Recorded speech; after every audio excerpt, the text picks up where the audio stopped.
Hello दोस्तों, स्वागत है आपका डू इट टुडे समरी इन हिंदी में। दोस्तों, डू इट टुडे एक सेल्फ हेल्प बुक है जो हमें प्रोसिस्टेंस या आलस्य को दूर करके एक्शन लेना सिखाती है, जिसकी सहायता से हम अपने गोल्स को आसानी से पा सकते हैं। बुक के ऑथर हैं डेरियस फोरेक्स, जो खुद एक प्रोडक्टिविटी एक्सपर्ट और ब्लॉगर हैं। बुक के अंदर 6 चैप्टर हैं और हर एक चैप्टर प्रोसिस्टेंस के अलग पहलू पर बात करता है और साथ ही साथ यह भी बताते हैं कि उसे दूर कैसे किया जाए। ऑथर कहते हैं कि यूँ तो प्रोसिस्टेंस या टाल-मटोल एक आम समस्या है जिसमें हम किसी न किसी वजह से अपने काम को या तो करते नहीं हैं या समय निकलने के बाद करते हैं, जिसका सीधा असर हमारी प्रोडक्टिविटी पर पड़ता है और धीरे धीरे ये अनप्रोडक्टिविटी हमारी लाइफ में निगेटिविटी को जन्म देती है, जिसकी वजह से हम दुखी या परेशान रहते हैं। टाल-मटोल से बचने और काम पूरा करने का सबसे अच्छा तरीका है कि हम इमीडिएट एक्शन लेकर काम को पूरा कर लें, लेकिन ये हमेशा आसान नहीं होता और इसे आसान बनाने में यह बुक समरी आपकी काफ़ी हेल्प करेगी। तो आइए दोस्तों, नज़र डालते हैं डू इट टुडे समरी इन हिंदी पर। प्रथम chapter, the urgency of now, यानी कि तुरंत एक्शन लें। ऑथर का कहना है, हर एक क्षण हमारे जीवन का हमें किसी न किसी चीज़ का अवसर होता है और हम टाल मटोल करके उस क्षण को खो देते हैं जो आगे बढ़ने और कामयाबी का एक अवसर लेकर आया था। इसी बात को ध्यान में रखते हुए ऑथर हमें तुरंत एक्शन लेने या कदम उठाने की सलाह देते हैं, भले ही वह कदम कितना भी छोटा क्यों ना हो। लेकिन आवश्यक यह है कि कदम तब उठाया जाए जब उसकी ज़रूरत हो। समय निकलने के बाद एक्शन लेना सांप के भाग जाने के बाद लाठी पटकने जैसा है, जिसका कोई फ़ायदा नहीं होने वाला है। ऑथर हमें प्रेजेंट 20 के बारे में भी बताते हैं, जिसमें लोग लॉन्ग टर्म बेनिफिट की न सोचकर इमीडिएट प्लीजर के चक्कर में फंस जाते हैं। वे कहते हैं कि यह बस इसलिए हमारे लिए नुकसानदायक है क्योंकि इसमें अक्सर हम उन कामों को टाल देते हैं जो लंबे समय तक हमारे लिए फ़ायदेमंद होंगे। ऑथर प्रोसिस्टेंस से पार पाने के लिए कुछ सुझाव देते हैं, जैसे कि काम को छोटे छोटे स्टेप में विभाजित कर लेना, जिससे काम करने में भी आसानी हो और हमें उसे करने के लिए ज़्यादा सोचना भी न पड़े। इसके अलावा हमें अपने लिए डेडलाइन सेट करके काम करना चाहिए। बिना डेडलाइन के कोई भी काम समय पर ख़त्म नहीं हो पाएगा और एक बार जब आप कोई काम पूरा कर लें तो खुद को इनाम देना या रिवॉर्ड करना ना भूलें। दूसरा लेसन, ओवरकमिंग डिले, यानी देरी पर काबू पाना। यह समझने के बाद कि प्रोसिस्टेंस आखिर होता क्या है, ऑथर ने इस चैप्टर में हमें प्रोसिस्टेंस की वजह समझाने की कोशिश की है और बताया है कि प्रोसिस्टेंस के पीछे अक्सर मनोवैज्ञानिक कारण काम करते हैं। वे कहते हैं कि टालमटोल का एक मुख्य कारण डर होता है। कोई विफल होने से डरता है क्योंकि उन्हें लगता है कि दुनिया उन्हें फेलियर के रूप में याद रखेगी। कुछ लोग ऐसे भी होते हैं जो सफलता से डरते हैं। अर्थात आगे कहते हैं कि टालमटोल करने की अन्य वजह लॉक ऑफ मोटिवेशन और लॉक ऑफ सेल्फ डिसिप्लिन भी हो सकता है। ऑथर कहते हैं कि ऐसी कई तकनीकें हैं जिनका उपयोग विलंब पर काबू पाने के लिए किया जा सकता है।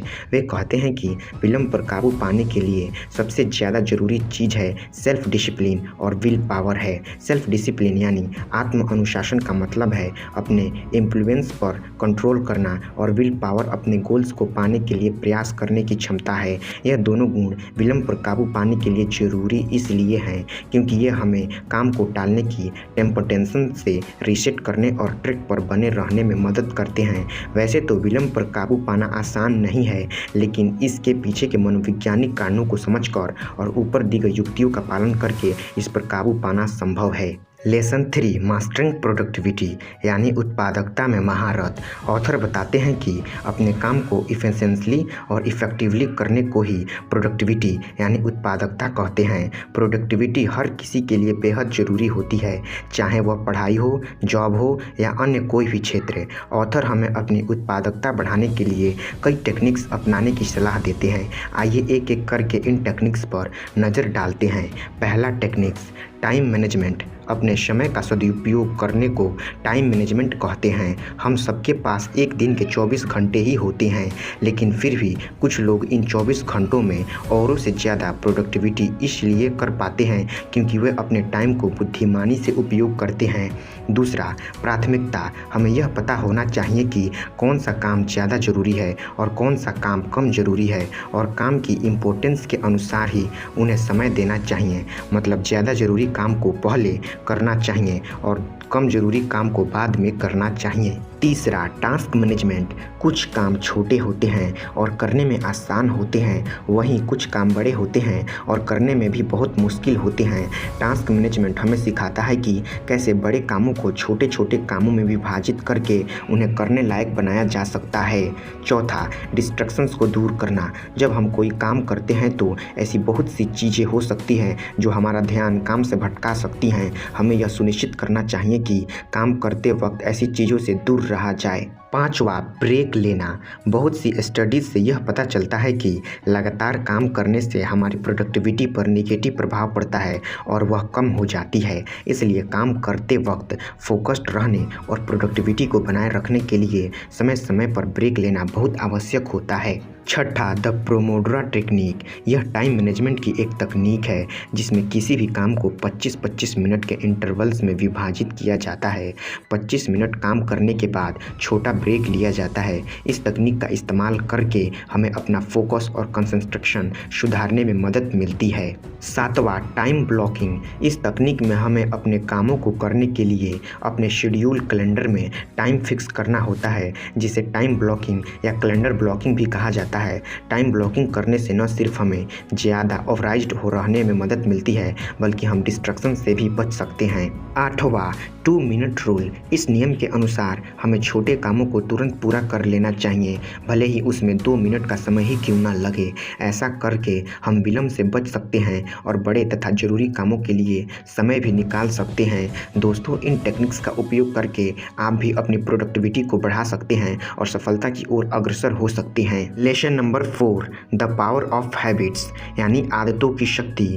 डेली रूटीन और प्रोडक्टिविटी पर आदतों का असर। इस चैप्टर में ऑथर कहते हैं कि हमारी आदतों हमारे रूटीन और प्रोडक्टिविटी पर काफ़ी गहरा असर डालती है। जहां एक और पॉजिटिव आदतें ज़्यादा प्रोडक्टिव बनने में हमारी मदद कर सकती हैं, वहीं दूसरी ओर नेगेटिव आदतें हमारी प्रोडक्टिविटी पर भी नेगेटिव प्रभाव डालती हैं। अच्छी या पॉजिटिव आदतें काम तो ऑटोमेट करके उसे आसान बना देती हैं, जिससे हमारी प्रोडक्टिविटी बेहतर हो जाती है। उदाहरण के लिए, अगर किसी को सुबह जल्दी उठकर एक्सरसाइज करने की आदत हो तो वह अपना दिन जल्दी शुरू कर सकता है, जिससे उन्हें अपने कामों को पूरा करने के लिए ज़्यादा समय मिलेगा। अच्छी आदतें आसानी से कैसे बनाएं? दूसरी ओर नकारात्मक आदतों का हमारे काम पर भी नकारात्मक प्रभाव पड़ सकता है। ये आदतें या तो हमें काम शुरू करने नहीं देंगी या फिर काम को पूरा करने में हमारा ज़्यादा समय लगेगा। जैसे अगर किसी को सुबह उठकर इंटरनेट सर्फ करने या सोशल मीडिया पर टाइम बिताने की आदत हो तो इसका असर उनकी पूरी दिनचर्या पर पड़ सकता है। हैबिट बनाने में कॉज यानी रूटीन और रिवॉर्ड्स का रोल। ऑथर कहते हैं कि आदतें हैबिट लूप नामक प्रक्रिया से बनती है और इसमें 3 मेन स्टेप होते हैं जो इस प्रकार हैं। पहला, कॉज।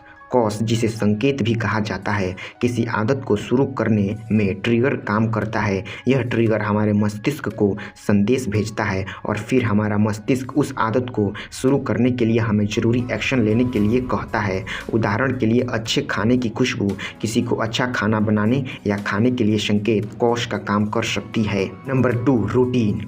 रूटीन उस एक्शन या बिहेवियर को दर्शाता है जो हम किसी कॉज के मिलने पर लेते या करते हैं।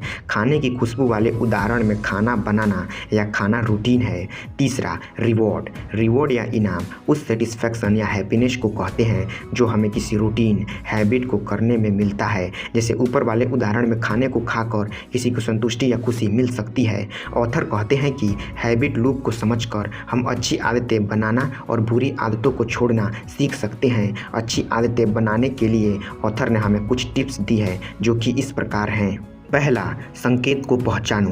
हमें सबसे पहले उस कॉज को पहचानना होगा जो उस आदत को ट्रिगर करता है जिसे हम बदलना चाहते हैं। जब हम कॉज को पहचान लेते हैं तो हम अपनी आदत को बदलने के लिए प्लान बना सकते हैं। दूसरा, नया रूटीन बनाएं। कॉज को पहचानने के बाद हमें नई आदत को बनाने के लिए एक रूटीन बनाना होगा। नया रूटीन ऐसा होना चाहिए जिसे फॉलो करना आसान हो और जिसे हम एंजॉय भी कर सकें। तीसरा, खुद को रिवॉर्ड दें। जब हम किसी नई नई आदत को बनाने के लिए ज़रूरी एक्शन ले चुके होते हैं तो हमें खुद को रिवॉर्ड देना नहीं भूलना चाहिए। रिवॉर्ड न सिर्फ नई आदतों को मजबूत बनाता है बल्कि यह भी इंश्योर करता है कि हम इसे लंबे समय तक जारी रखें। ऑथर द्वारा दिए गए सुझावों का पालन करके हम भी अच्छी और सकारात्मक आदतें बना सकते हैं और कंटिन्यूस एक्शन लेने का फ़ायदा खुद देख सकते हैं। लेसन नंबर 5, क्रिएटिंग मोमेंट बनाएं। डू इट टुडे के इस चैप्टर में ऑथर डेरियट फोराक्स हमें मोमेंट के बिना प्रोग्रेस संभव नहीं है। वह कहते हैं कि जीवन में मोमेंट तभी संभव है जब हम कोई एक्शन लें। शुरुआती मोमेंट बनाने में थोड़ा समय लग सकता है, लेकिन एक बार मोमेंट बनने के बाद आगे की राह आसान हो जाती है। वह हमें अपने जीवन में मोमेंट बनाने के लिए कुछ सुझाव भी देते हैं। ऑथर कहते हैं कि मोमेंट एक ऐसी पावरफुल फॉर्म है जो हमें आगे बढ़ने में मदद करती है। उनका कहना है कि हम जो भी कदम उठाते हैं वह हमारे पिछले कदम पर निर्भर होता है और ये सब कदम मिलकर ही हमें सफलता तक पहुंचा सकते हैं। उदाहरण के लिए अगर कोई एक्सरसाइज शुरू करना चाहता है तो स्टार्टिंग में उन्हें अंदर से रेसिस्टेंस फील होगा, लेकिन अगर एक बार वह छोटे छोटे कदम से ही सही एक्सरसाइज करना शुरू कर देंगे तो वे बेहतर महसूस करने लगेंगे और जैसे जैसे वह एक्सरसाइज करते जाएंगे उनके लिए आगे के रास्ते और आसान होते जाएंगे। ऐसा इसलिए है क्योंकि मोमेंट हमें इंटरेस्ट पर काबू पाने और आगे बढ़ने में मदद करता है। छोटे कदम बड़ा प्रभाव। ऑथर इस चैप्टर में छोटे छोटे कदमों के महत्व पर भी प्रकाश डालते हैं और कहते हैं कि लगातार हमारे एक्शन भले ही कितने भी छोटे क्यों ना हो वह भी हमें बड़े रिजल्ट दे सकते हैं। बस ज़रूरत है तो कंसिस्टेंसी मूवमेंट करने की, यानी उन छोटे कदमों को लगातार उठाने की।